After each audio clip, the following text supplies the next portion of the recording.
Hey there YouTube, Busy Brother out here with another reaction video. Today we got something special. ASUS scammed us by Gamers Nexus. Let's get right into it, shall we? Hit it. And they wanted to charge us $200 for that ding. Also, they never addressed the problem we sent it in for, only that thing that they decided to find. Connector broken, also don't know what that's referencing. No idea what that means. There were no broken connectors when we sent it in. System noise. Okay, don't know what that means. Yeah, gap abnormal. Oof. What does that mean? It felt like ASUS tried to scam us when they tried to charge us $200 to repair something we didn't even claim as damaged in a warranty claim. This was sent back in. It's our ASUS ROG Ally to repair a thumbstick problem. And somehow... It's the whole thing with the whole Joy-Con drift situation, but fair enough. At least, for better or for worse, if you have a handheld system that you can't easily replace parts for, you are shit out of luck until you get back to the manufacturer and they say, hey, by the way, it ain't working. And they say, nah, we can't do anything to help you. Yeah. It's like with most tech nowadays, it's like, look, either you have insurance or warranty on it or you're shit out of luck, which is... It is annoying because with ASUS, I already have an ASUS laptop in the office. So it's kind of like, over the years, I've had issues with the system, but I think I'll let the video play out and then I'll jump in at some point. But generally, it depends. Especially with the handheld systems, you got to be a bit more careful. Because with all new tech, people are slowly trying to figure out, okay, wow, there's a lot of things you need to, like, infrastructure you need to set up in place to handle these, returns, to handle these like repairs that need to happen, for sure. It turned into ASUS saying that LCD needs to be replaced, even though the joystick is covered under their repair policies. And what's better still is it felt like ASUS was threatening us by saying, we'll send the device back possibly unassembled if you don't pay this fee. I take that back. That is predatory. That is wild. Like an extortion attack. Wow. Where they're like, if you want to see your beloved ASUS Ally working again, pay us $200 for something totally unrelated to the actual warranty claim you had. Yeah. When we sent this into ASUS, the screen was working. They said that the reason they were rejecting the claim is because of this. Can you see it? Do you have the zoom lens on? Microphone? We might need a You know what? Let's bring this down to the microscope. I'll show you the damage. Yeah, microscope? Wait a minute. How small is that going to be? We're going to find the damage. I've got the Ally here. Let's adjust the microscope. So where is the damage? Oh, there it is. Yeah, there's no way. That's... Wow. They sent us a photo that said we have to pay $200. Wow. $200. And we're not alone in this, and we have evidence as always. Just this week, a user posted on Reddit noting that ASUS demanded 3,758 Canadian dollars to repair a 4090 video card, which the user paid 2,799 CAD for. The reason for the repair was a scratch in the housing of the connector. Okay. Not burning, not melting, not fracturing. Literally a scratch. The same problem we had with our Ally. This sounds like policy. Wow. As quickly as possible, here are examples from our own viewers who have emailed us. March 26th, a viewer emailed us claiming ASUS cracked the chassis of their laptop when it was sent in for repair. The user has documentation supporting this. March 13th, a viewer emailed us stating that their new video card exhibited instability. Like, I know, like, it's different stories to different people. For me, like, personally, from my experience, like, when I was back in college, I did get this chance, like, my hands on, like, an ASUS laptop. It was secondhand. Got my hands on the laptop. The first thing off was this BIOS update that just kept crashing the system. It was an ASUS TUF from back in 2019. It was annoying to fix. And then, okay, got some software updates, fixed the BIOS, and okay, things worked out. From there, I think I had to repair the system myself twice. One, because the left fan started rattling. I had to replace both the fans. Fair enough. Fine, I did it myself because the repair shop that I had to go to basically said the parts you're going to take at least 2.5 to 3 weeks, and then installation is much more expensive. So I got my off-brand parts from the internet, got it, installed it myself. Then the Wi-Fi chip stopped working, which is like a MediaTek chip for some godforsaken reason. Threw that out, got an Intel, I think it was an AX200, put it in the system, and it worked.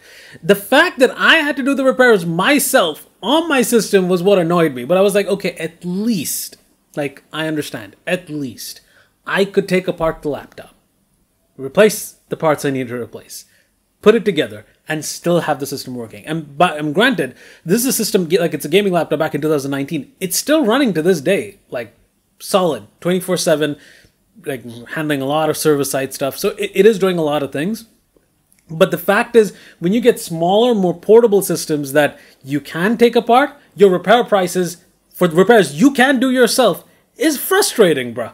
Like, could you imagine having like a mini PC and then, especially if you buy it online, if you buy it like from an online retailer, good luck. Like Amazon has a, decent repair policy. Rest of the world though, you buy it from a local online retailer, good luck returning it. They will say, nah, fam. Nah, they are not gonna honor that for sure. ASUS replaced the device with a different damaged refurbished device. February 19th. To be fair, I'm actually happy I never had to deal directly with ASUS support. I kind of just repaired the systems myself and used it, so I didn't really have to deal with that. But I guess people who do have to deal with them, kudos and good luck to you.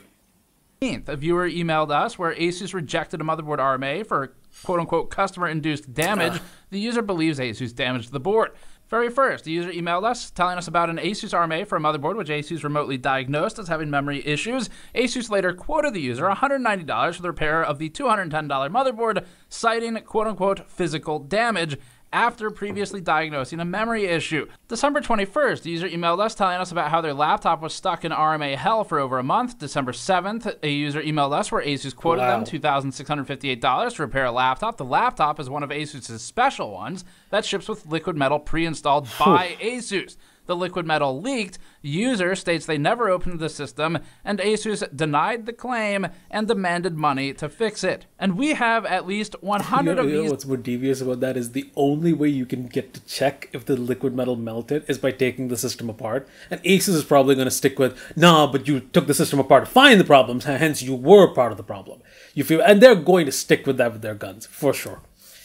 Which is wild. Over the past several months alone, and this is a list we're showing now from May 2023. Yeah. But look, as much as I hate ASUS's BIOS, ASUS Armory Crate is trash. Like, I get it has some cool features like limiting charging to 80% and stuff like that, but generally, ass. Not worth it. Like even Razer has a better software system suite than ASUS, which is wild to me. Last time we did this with ASUS, featuring damaging devices and for repair and returning them, stating that 109 degrees for GPU hotspot is normal, it's not, and more. And ASUS clearly has a warranty problem. And today, all of that is what we're talking about, but we are fortunate enough to have our own experience with it. And it wasn't a good one. We sponsored our own undercover warranty investigation. If you want to directly fund the extreme lengths we've gone to lately for content and our continued independent coverage, grab this limited-time gold and blue variation of our Cyber Skeleton foil shirt on store.gamersnexus.net. The shirt features a new fit and new colors with a ribcage design made of computer components. I'm not gonna lie, I am going to stick the ad, but I think as a shout-out, Gamers Nexus, respect. I think I started following the channel mainly after the whole Linus situation came up, basically. So I'm glad that, their channel is doing really well. And, I love independent journalism that they're putting out there. They're really, putting the customers' rights forward. And they're kind of addressing, the problems and the situations that happen from really bad customer service. So I respect them 100%. Because I've had some, bad, customer service experience, especially with, I know this is like catching a stray, but Samsung. If you have a Samsung foldable, which has famously, if you have a Fold 3, or I'm not sure about the Fold 2 or 4, but the Fold 3 in particular, you will have one of the display cables while folding. They can crack and they can slowly start separating. So for me on my phone, the foldable that I have, that, I'm pretty sure it's a cable issue because that audio does not work. And the orientation lock on the phone kind of goes wild from time to time. Samsung quotes a repair for $400, and I'm like, hell no. Hell no, I'm not paying you that much money for a repair for a phone that I'll replace in 2 years. Why on earth would I pay you that much? And granted, I take shit at Apple all the time. Hell, first of all, I'm recording the video on a MacBook. But granted, I got the secondhand MacBook, with AppleCare and stuff like that, and I pay for AppleCare as well. I'm more than glad to do that because not only am I using this laptop to do something I want to do, at the same time, when I take it to an Apple store, which isn't that far from here, they will, if you have AppleCare, they'll be like, oh, okay, here's all the parts you need to replace, here's the timeline for the repair, and here's the cost that comes up. And granted, Apple is dead expensive, like almost predatory when you don't have the warranty. Even the quote they gave me without without the Apple Care was insane, like thousands of dollars. So they said, okay, since you have Apple Care, it's about $250. And I'm like, okay, yeah, cool, repair it. And they repaired within the time frame and window, no hassle. Like, as far as I'm concerned, I can see from a business perspective, Apple is expensive, but it's consistent on their repairs at least. You feel me?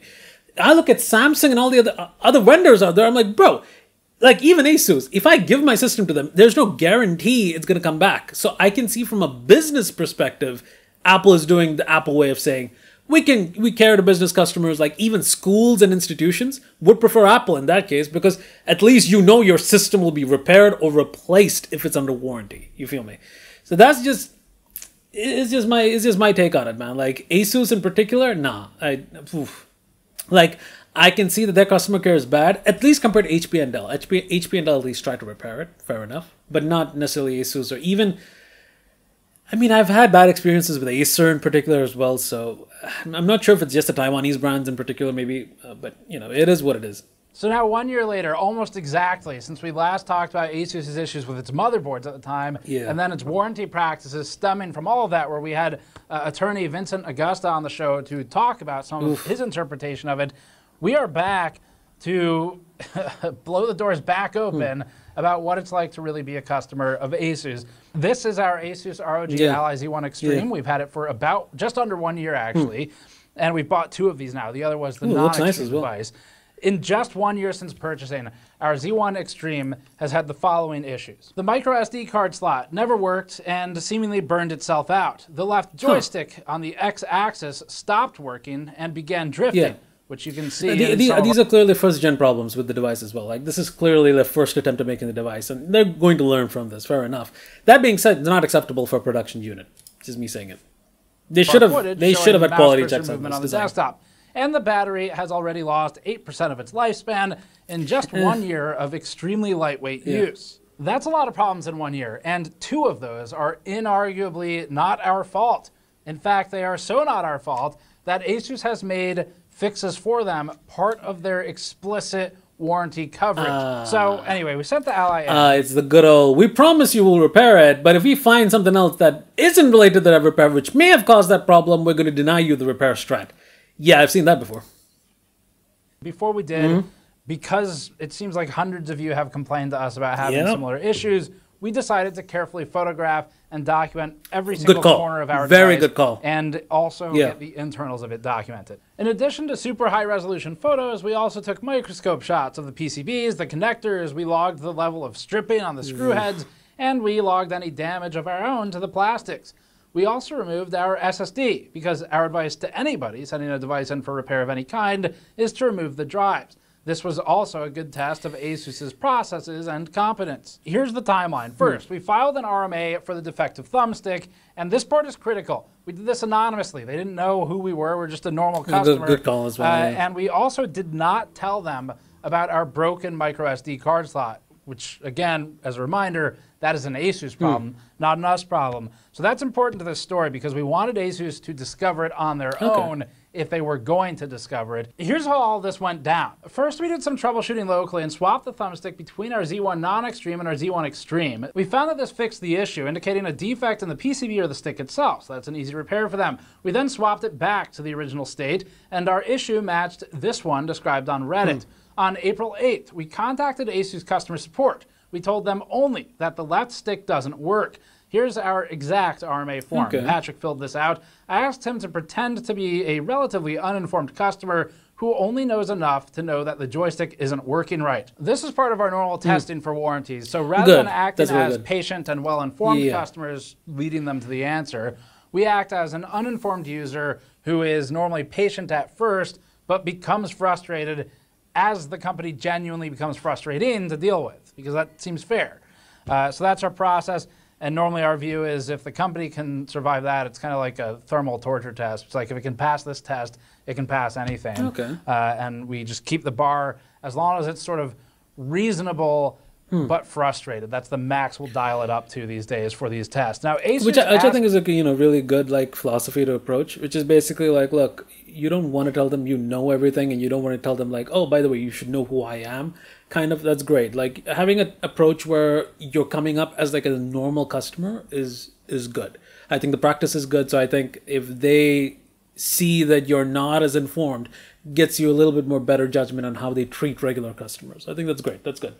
You to write your operating system password and BIOS password in plain text in their RMA form. They do suggest that you just wipe those passwords instead, though. So instead of doing something insane like writing a password on a piece of paper going in the mail, we ensured no passwords were on the device at all by removing them from BIOS and also taking the SSD out. ASUS is very clear in these things as well. They say, quote, ASUS is not responsible, all caps, to you or any third party for loss of data, including liability cases. Fair enough. This is another reason to remove the SSD. ASUS doesn't guarantee, they say, the original parts, which would include the SSD. Again, another reason to remove it. ASUS also tells you not to send in the device with anything that you might want back because they'll throw it away. They actually explicitly say that they will, quote, not be returned to you. Not that they might not be returned, but straight up that they won't be returned. So fair enough, they warn you. We kept the box and the accessories. We then fabricated a signature for our undercover alias, Pat Stain, operating in conjunction with Agent Beeve Sturk. Both have been on the job for about a decade now, and we sent it in with a simple note that said, left stick is broken and only goes up and down. That seemed sufficient without being belligerent or overly annoying. On April 9th, we packed the box and shipped it to ASUS's spec. ASUS provides an RMA checklist. They ask you to wrap the device with a few inches of bubble wrap, pack it in a box with an air gap, then pack that box in a box. We think that's great. They also provide a shipping label, which is good, as we'd have dinged them pretty hard for that, since it's ultimately their fault the device is going back anyway. We dropped the device off on April 9th, and by April 16th, it was at the RMA Center. ASUS emailed us on April 18th, and this is when the problems began. And they told us that they were testing the device. They said the turnaround would be 7 to 10 days. The same day, ASUS emailed us with this, quote, we would like to inform you that your product is out of warranty or judged as customer-induced damage, CID, thus the repair charge shall be applied. Our service center will contact you with more detail. There was no way for us to respond to this. They don't have an option to reply. And in fact, the email was sent from a no reply mailbox, which if you reply to it, gets bounced as failed to send. So it's particularly frustrating just because we knew there was no customer-induced damage. We had documented every aspect of the device before sending it in, and yet we had no way at that time to dispute the claim. We just sat and waited. On April 19th, only a day later, we received a more detailed email. It said, quote, we received your unit at a repair center with signs of damage which is not covered under the manufacturer's warranty. So strike two, and this is starting to feel like the Newegg motherboard story. They sent us a list referring to notebooks, monitors, video cards, and motherboards for examples of customer-induced damage, none of which are an ASUS ally, and all of which are completely irrelevant. And they basically just said there's customer damage. And to us, the lack of transparency here, the lack of information is an immediate red flag. Whereas a customer, it feels like you're getting fleeced for money for something that you sent it in with one problem and now it's suddenly got all these new problems you never noticed or heard about. And it just feels like a scam. So it's certainly structured to encourage acceptance from people who don't know better and from people who feel time pressure. Because that's true, because especially like, you know, the ASUS laptop, which I had like before, became my work system as well. So I had a kind of situation where if that system was in repair for more than like, you know, a couple of days, it wouldn't be feasible. Like I have to bring it out within less than a week to get it back to work and doing other things that I needed to do. So, fair enough. I imagine, like, you know, as a business consumer, it really didn't make sense at the time to kind of put it in for repair. If the repair takes like 2-3 weeks, like that many days of unproductivity, not happening. So no. So it really did become a situation of, could you have a repair shop that clears it in a couple of days or no? That's it. And if they can give it like maybe in a shorter like time frame, if you request it, can they do it or not? The fact that, you know, there aren't, and I can imagine the situation you're in, because if it's an ASUS ROG Ally, like this handheld gaming system, there aren't many places that would accept that system and even try repairing it. Like many repair shops would just deny you, you know, coming in with a system like that. Normal PCs, sure, because it's standard, like, you know, motherboard, chipset, like CPU and graphics card. fair enough. Like, it's easy to take off a part, it's modular enough that you can replace it, so on and so forth. Most laptops also fine. But handheld machines that are just coming into the mainstream, that's a whole different ballgame. They aren't gonna accept that, more often than not. Put you under a lot of time pressure to agree to all of this quickly, lest you receive the device back in pieces. And we wondered what the damage could be. So ASUS sent us this photo of the damage. You might not be able to see it. Again, we had to check our own photos to make sure they didn't cause it, but that microscopic ding was in fact from us. And they wanted to charge us $200 for that ding. And I will obviously say this, like, look, if it's, and I think this is kind of where the malicious kind of situation comes in, because you don't really know how to assess where they're coming from. My perspective is still, it's kind of twofold. If the technician on their end kind of is genuine and recognizes like there is damage in the system that may have led to the issues you're facing, fair enough. That you can have some like a legal gray area maybe saying like, well, maybe it is customer-induced damage, fair enough. But you throw that around everywhere, that's a problem. The second issue here is, like, if there is damage in the system, but does not directly affect the functionality of the machine or the system, it should be kept as an optional repair and not be kept mandatory that it has to be repaired. I think that is something that most manufacturers aren't, or like most OEMs aren't willing to see eye to eye on, for sure. They want to repair everything.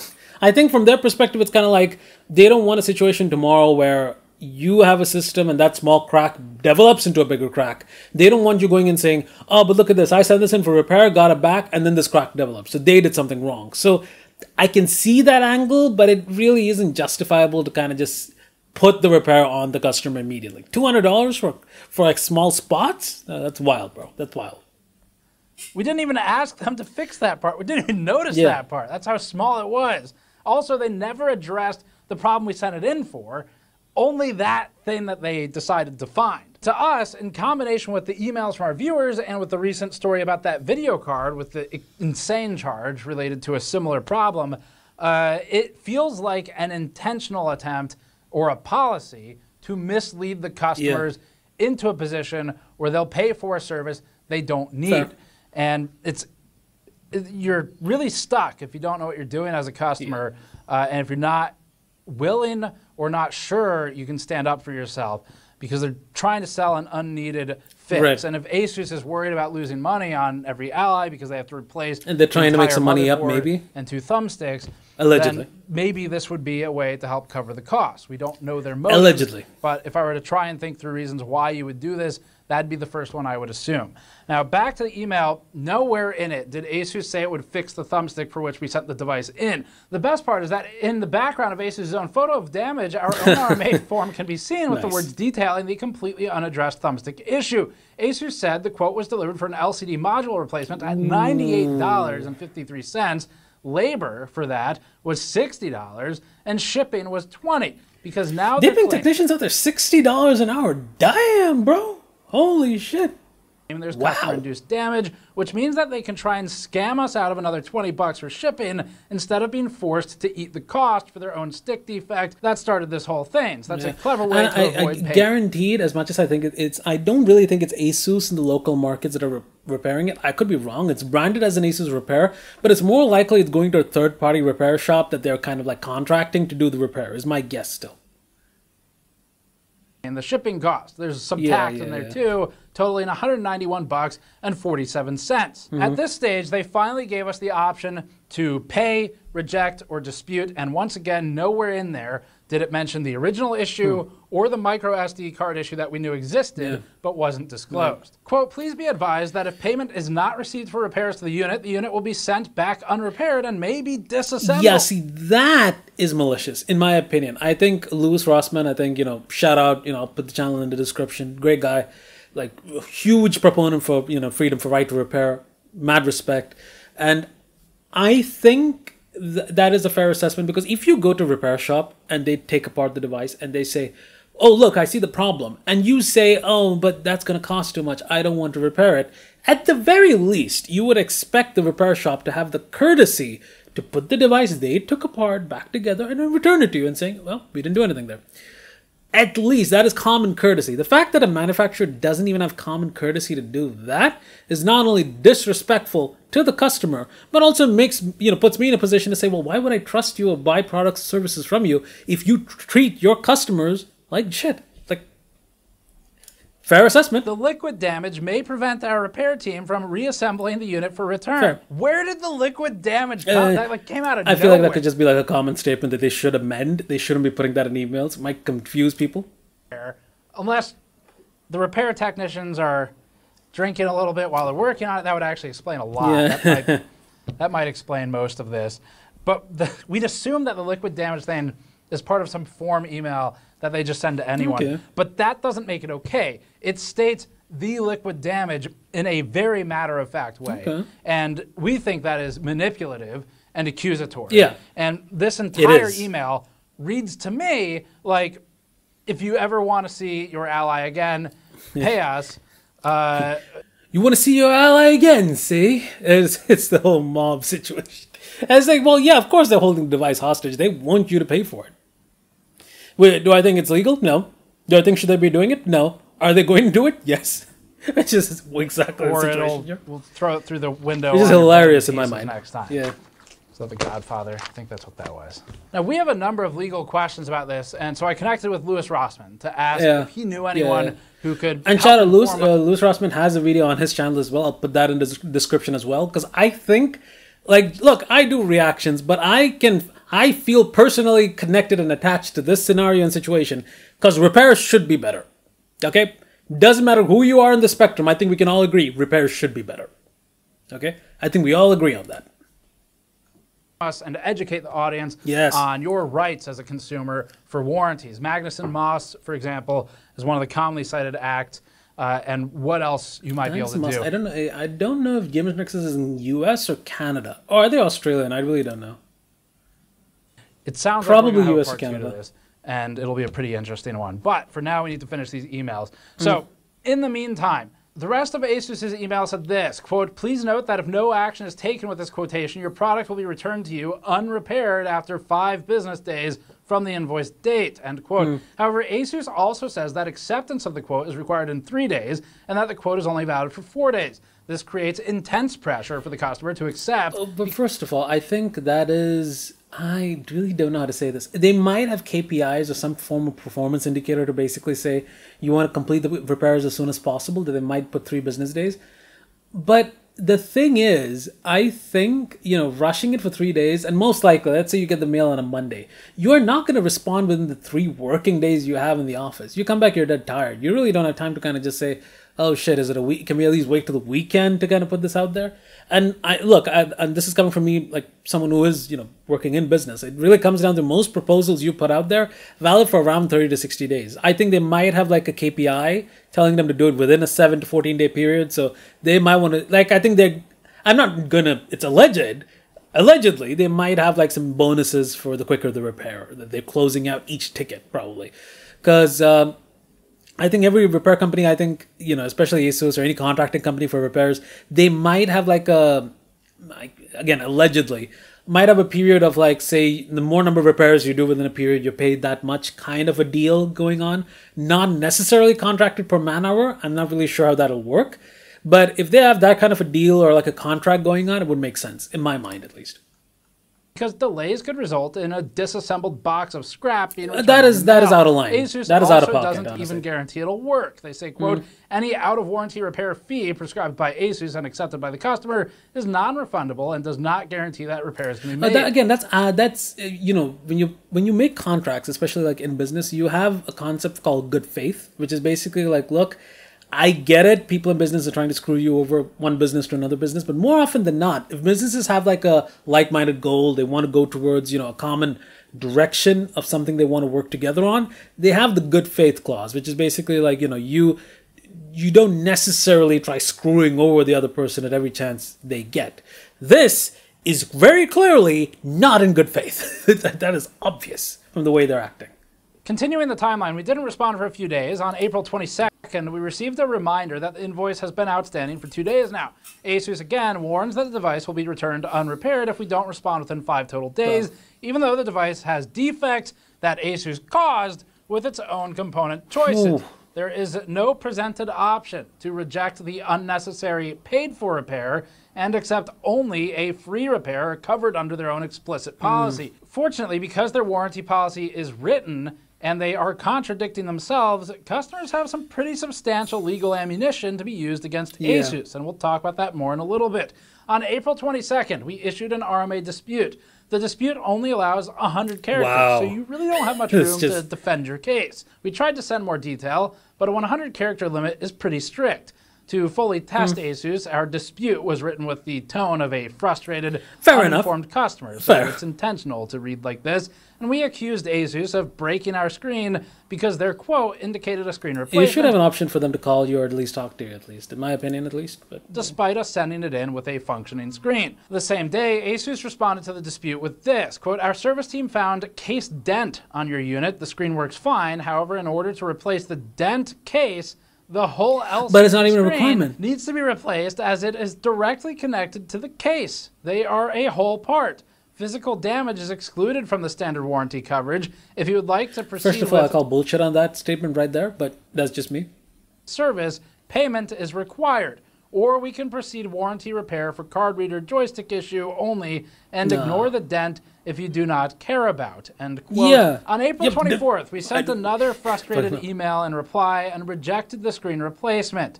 The same day, ASUS sent us a second reminder that our RMA will be automatically rejected if we don't pay up immediately.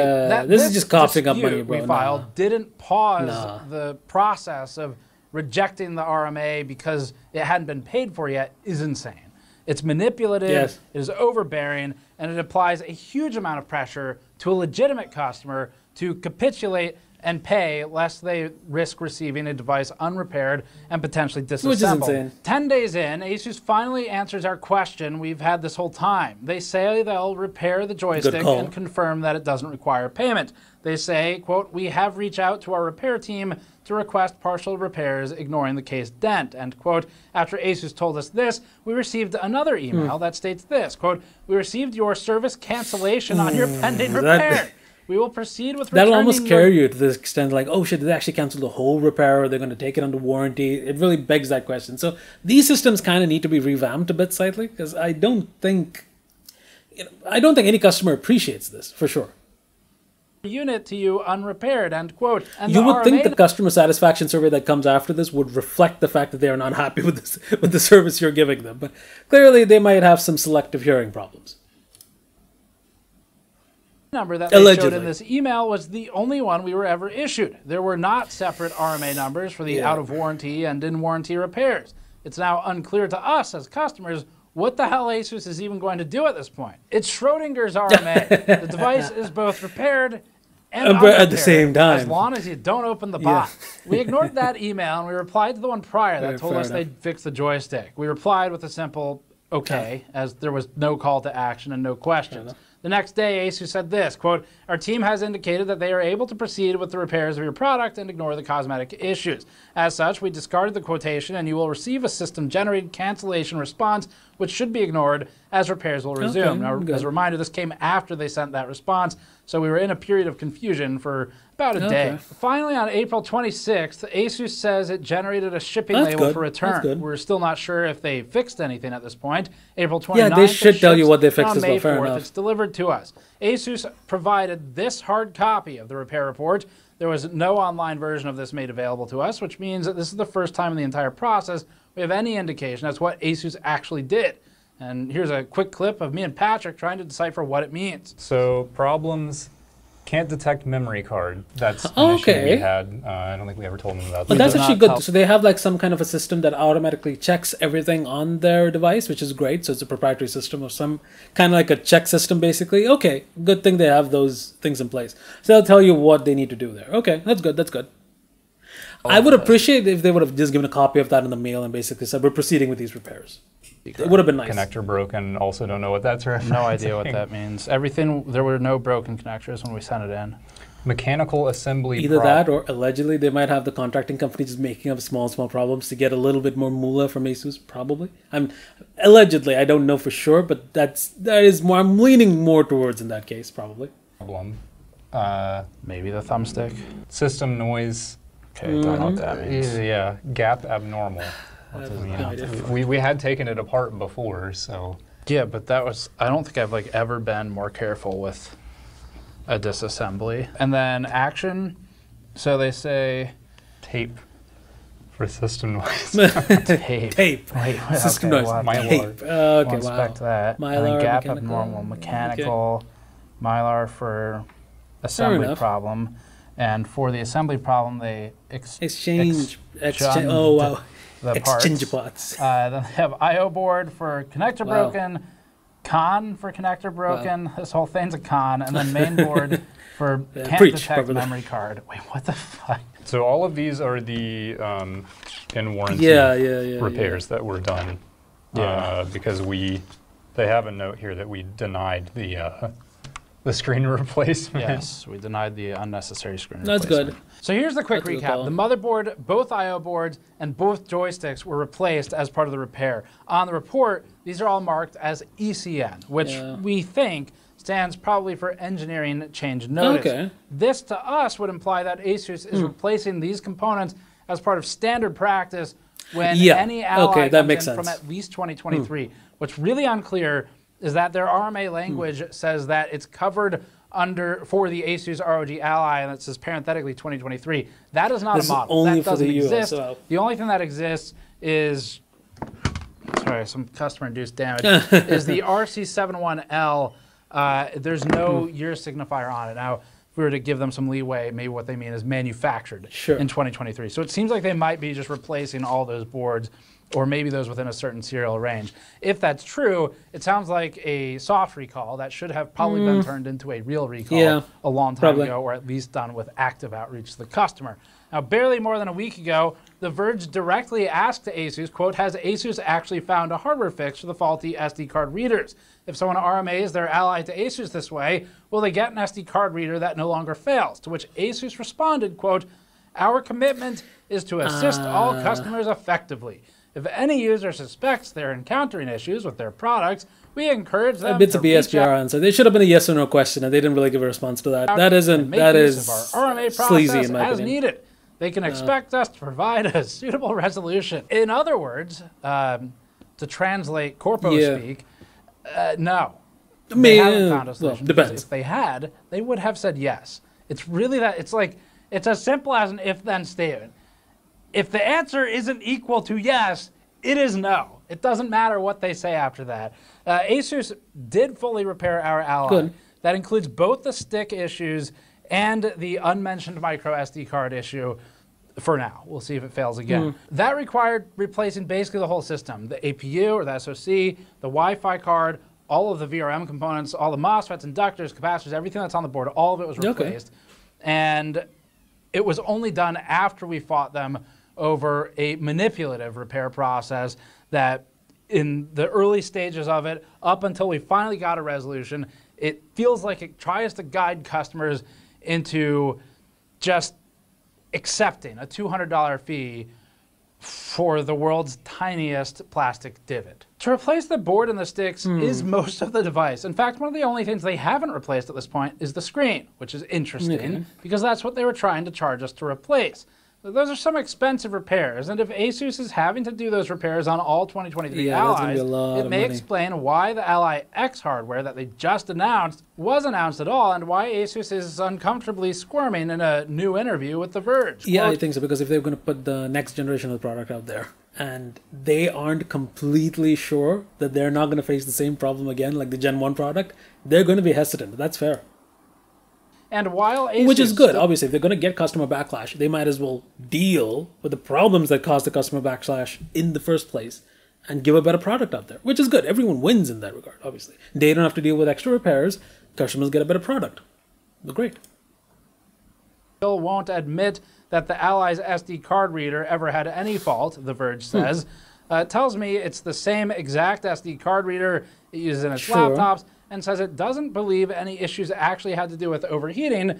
The Ally X will have a rearranged motherboard layout that sounds like it'll move it away from the system's vents. Subquote of ASUS to The Verge, they said, we don't want people to think that's what we had to do. We had to move things around the board to make them fit. It was just like, I can't believe someone who worked... It's like the doublespeak of saying, well, it's not really the problem, but oops, also next generation is going to have it placed somewhere else differently away from the heating ports. It's not the problem, it's not the cause of the problem allegedly, but you know, just to make sure things work smoothly. You know what I'm saying? So that's corporate doublespeak, 100%. 100%. They know what's the issue. They just can't say that it. On the record and got or they just get a lawsuit coming their way, probably. That is probably the most defensive response I've ever seen to something smart, like this in the enough. press. Where they're like, yeah, we moved everything, and it's not where the hot stuff is anymore. We were going to do that anyway. We don't want people to think we're doing that to fix the issue, because then, like, what exactly is the downside of people thinking it was to fix an issue? Unless maybe ASUS said something contradictory to that prior. I think they did, actually. That might be the downside. And if we hadn't pushed back and we hadn't documented our device carefully and exercised some basic rights, it is possible that ASUS could have twisted this and either made us pay $200 or put us in a position where, as a customer, you feel like you have to. The mark that ASUS used to justify a new screen was a side effect of us opening the Ally to remove the SSD anyway, because they say that they can't guarantee your data will stay on there. So claiming customer-induced damage for that mark could be a makeshift warranty void if removed sticker without saying it. In other words, it went to the situation of, like, you know, these older like MacBooks. I think even current ones have like this water mark that basically signifies water damage, which can still be triggered if you're in a humid room. I remember like Rossman talking about this years back. Similar scenario. It's like, well, if it's torn when removed, then clearly you are not, you know, system doesn't qualify for warranty repair. That's what they're trying to say. The customer appears to have opened the device, so reject the claim.